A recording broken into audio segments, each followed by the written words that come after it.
The Pacific Division of the NHL has 3 teams in it with both the best and worst odds to win the 2025 Stanley Cup. So today we're going to take a look at each team's odds in the division and let you know whether we're buying and selling on their chances at winning a cup. Hey everybody, welcome into Clearing the Benches, your one-stop shop for hockey content. If you go ahead and hit your subscribe button right now, you'll be sure to be in on all of our future videos. Well, when you look at the top of the mountain in the NHL, they've got the best odds to win the Stanley Cup, and we're talking about the Edmonton Oilers, and surprisingly, they're coming in. I think these are a little bit high, 7.5 to 1. Those are really good odds if you're a bettor, in my opinion. I would have thought that those would have been closer to about 4.5, maybe 5 to 1 odds.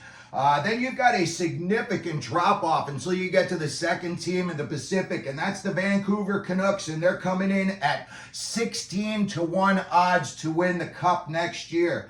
I personally think that the Canucks took just a smidge of a step back from last season, and I think this year, the loss of Zadorov and Lindholm, I think is going to hurt them in the long run. And then next up, right behind them at 17 to 1, you've got the Vegas Golden Knights. Listen, everybody knows they went nuts last year at the trading deadline, and then they came up short in the playoffs. I think they're going to, try to move the cards around a little bit this year, and I'm sure we're going to see somebody go on LTIR for them, but I don't think it's going to be for the extended periods that we've seen the past 2 seasons.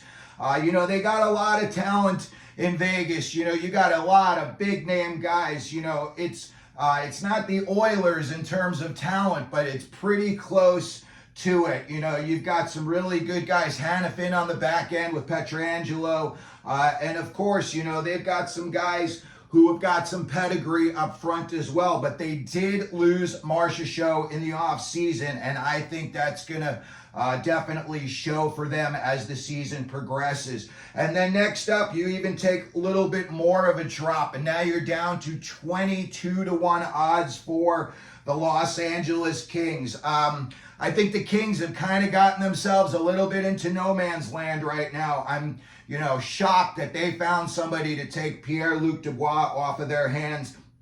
And the fact that they got Darcy Kemper back was a little bit surprising, Not that he's going to be, the NHL's top goaltender, but he did win a cup recently. And if the Kings were to get hot, and just saying, somehow they were able to get past Vancouver and Edmonton in the playoffs, Kemper could really be a value for them.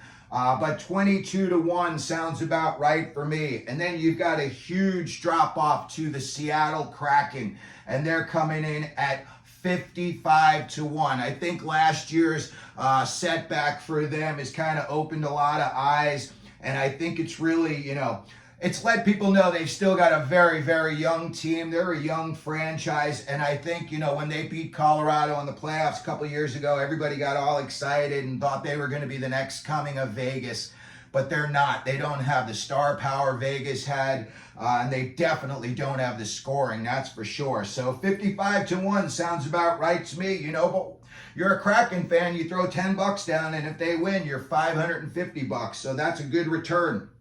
And then it drops down 20 more to the Calgary Flames, and they're coming in at 75 to 1.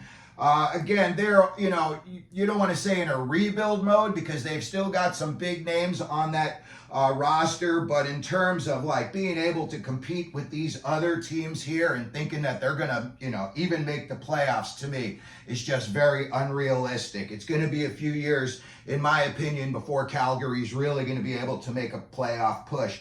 And then you've got the 2 teams with the NHL's worst odds to win the Stanley Cup, and those are the Anaheim Ducks and the San Jose Sharks, both coming in at 250 to 1.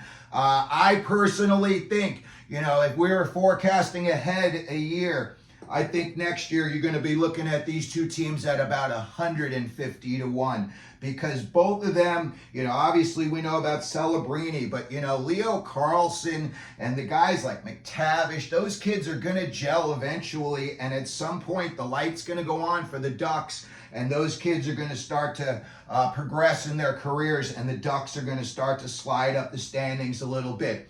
So that's going to do it for our video. Let me know down in the comments what you think. Let me know if you think one of these teams is going to win the Stanley Cup. Let me know if you're buying and taking on the odds for each one of these teams. If you could, please hit your like button. Don't forget to subscribe. And as we always do here at Clearing the Benches, let them know you're out there.